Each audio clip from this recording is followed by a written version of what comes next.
When I was 11 or 12 years old, my dad was a police officer. He worked third shift, and I came home, and my mom, I was there, I came home from school, and my mom said, like, hey, Dad's not here, he's in the hospital right now, everything's fine. They're just checking him out. They're just like double checking that everything's okay because something happened at work. And so I didn't think anything of it. And he came home the next day. There was nothing really talked about. And I knew that he had started acting a little bit differently. I knew that he was going to visit someone a few times a week. The counselor, I later learned. And I knew that something had happened, but I didn't know what. Over the course of the next few years, I learned that he had been involved in a shooting and two back-to-back events that kind of worked off of each other. A few weeks before the shooting, he was called to come to a situation that had happened where they had pulled this guy over and there was a dog in the car or something. This is my 11-year-old memory, so I'm doing my best. And the man refused to let them search the car or something like that, and so he sent the dog on them, and he had trained the dog to attack.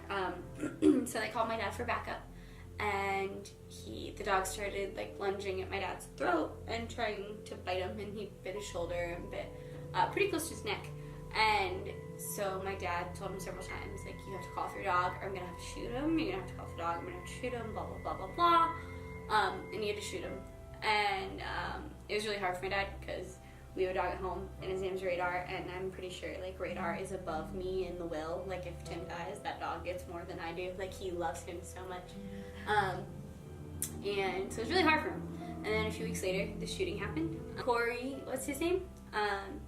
Corey had a lot of mental health issues, and he was schizophrenic. And when he took his medicine, he was really great. And when he wouldn't take his medicine, he was really not great. And he was refusing to take his medicine, and he was really violent. And so his mom called the police station and asked for my dad, because my dad had worked with Corey before, and he seemed to do well. Corey responded well with my dad. So my dad got there, and Corey started hitting my dad over the head with a tire iron.